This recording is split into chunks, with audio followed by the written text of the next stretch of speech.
Hindi sila. Di ba? Yung mga ganun ang pangako ng tao, hindi natutupad. Amen?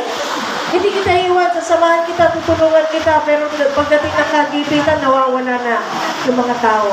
Amen? Pero ang pangako ng Panginoon, nandiyan pa rin. Amen?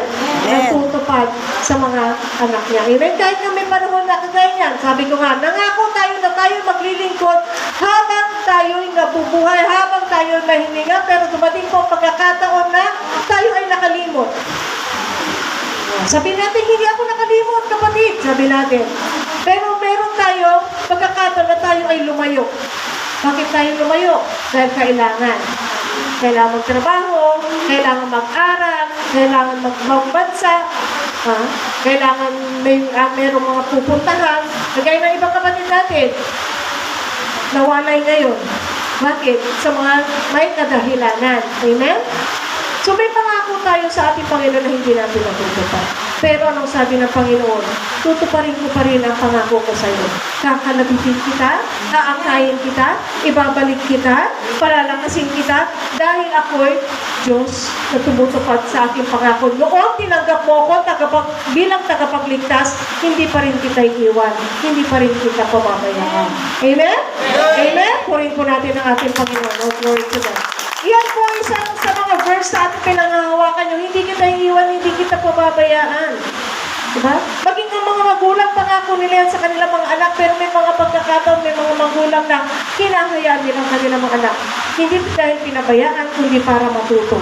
So, ganun din po ang ating Panginoon. May mga pagkakataon na ang pakiramdam mo, sister, ang layo na ng Diyos sa akin. Hindi. Sister, brother, kinalimutan natin ang Panginoon. Hindi ka kinalimutan. Hindi lumayo ang Diyos sa'yo. Tayo. Dahil sa bigat ng ating problema, dahil sa bigat ng ating nararanasan, o dahil naaaliw tayo sa mga blessing o sa mga alok ng mundo, tayo ang nakakalimot sa Diyos. Tayo ang nakakalayo sa Diyos. Amen? At yung minsan dadalo tayo sa gawain na, Lord, hindi kita maramdaman. Sister, parang wala lang, umatid ako pero hindi ko naramdaman kasi pinapakiramdaman mo. Huwag mong hanapin yung pakiramdam noon sa pakiramdam ngayon. Dahil iba-iba ang proseso ng Panginoon. Huwag mong pakiramdaman ang ating Diyos dahil hindi siya feelings eh.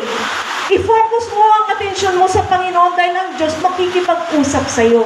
Hindi lang siya nagpaparamdam. Amen? Bubulungan ka niyan, kakausapin ka niya, pakinggan mo ang kanyang bulong at sundin mo. Kaya nga po, every time panalangin ko, discernment, para alam natin ang bulong ng Diyos sa atin. Amen? Purihin po natin ang ating Panginoon. Oh, glory to God. Hallelujah. So, hindi po lumalayo ang ating Panginoon sa atin. Amen? Kaya po sana sikapin po natin, huwag po tayong makalayo sa ating Panginoon. Amen? Sa pamamagitan ng relasyon, pakikipag-usap sa ating Panginoon. Amen? Amen? Kasi marami po yung dumadalo sa gawain pero pag-uwi parang wala lang. Bakit? Kulang tayo ng relasyon na pakikipag-usap sa ating Panginoon.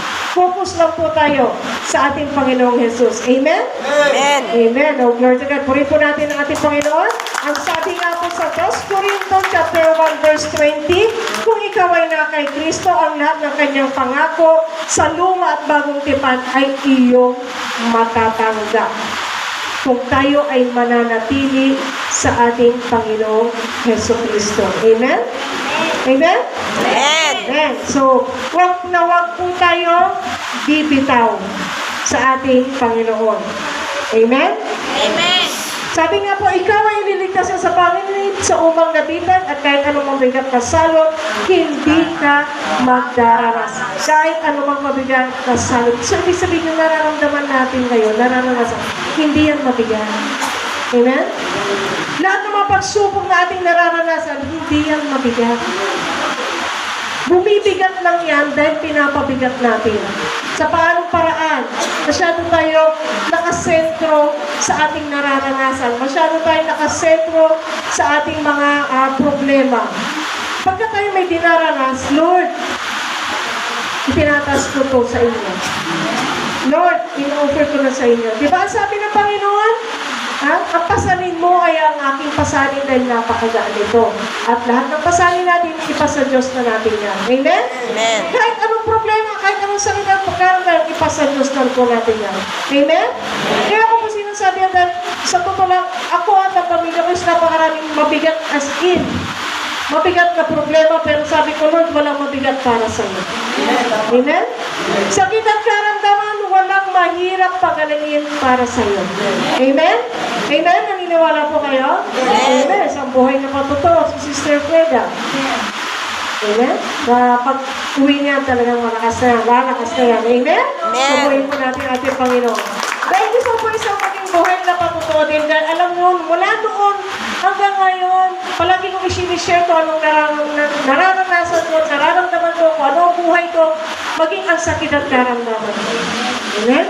Kaya nga po, humingi po ako ng prayer nung ako ay magpapatingin sa doktor, magpapalaboratory, dahil sabi nga sa x-ray ko, malaki ang puso ko ulit, at may bara, may mga kung ano nakita sa x-ray, so nagpatuloy echo ako. Sabi ko, Lord, para kayo kung kunin yung result. Pero nagtitiwala ako sa Diyos. Tumawag yung hospital sa akin, mayroon na yung result, sabi ko, hindi Lord, kasi kikilos ka pa, kaya bukas ko kukunin. So pagkuha ko na result, diretso po ako sa doctor, kasama yung mga laboratories ko, and I praise and thank God kasi wala siyang sinabing malala. Baka nung binasa ko, medyo parang meron akong alanganin doon na result. Pero sabi ko nga sa Panginoon, walang imposible sa Lord. Amen? So, hindi ako niresetahan na kung ano-anong gamot. Parang medyo konti lang ang aking iniinom. Kasi sabi ko, Lord, ayoko ng gamot. Ang gusto ko ikaw. Amen? Sino may gusto ng gamot? Gusto ko si Lord, ayoko ng gamot. Amen. Para si Sister Press, ayaw ng gamot gusto niya si Lord. Kaya pinagaling siya. Amen?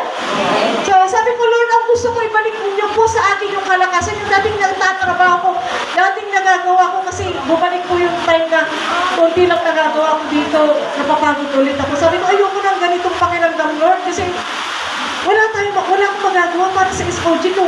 Mananatili lang ako nakahiga, mananatili lang sa bahay dahil ako'y napapagod. Ayoko kung napapagod ako physically. Sabi ko, Lord, kaya sabi ko, unti-unti, nararamdaman kalakasan. Tapos meron po akong gamot na ako ang nagtanggal, hindi ang doktor. Check up ko November 5, tapos November, ulit, hindi pa rin ako bumalik. Pero totally, nalis ko yung gamot ko na yun na wala akong naramdaman na kahit anong side effects. Kasi yung gamot ko po, may withdrawal po yun na epekto na ano yung nararamdaman ko dati, pag inalis ko yun, times 3 ang mararamdaman ko. Pero I praise and thank God, unti-unti ko pong inalis yun at wala akong naramdaman. Nung minsan na nag-take ako ulit ng gamot, kasi sabi ng doktor, i-take mo ulit, ibalik mo. Nag-take ako, malala ang naramdaman ko, hindi ko alam kung hihinga pa ako, kung tatakbo ko ng hospital o hindi. Second night, ininom ko ulit yun, mas grabe, ay sabi ko, ayaw na kita. So, pinagkatiwala ko ng buhay ko sa Panginoon. Until now, hindi ko po tinitake yung gamot na yun. At times 3, yung lakas na naramdaman ko. Amen. Amen? Amen po yung pagtitiwala.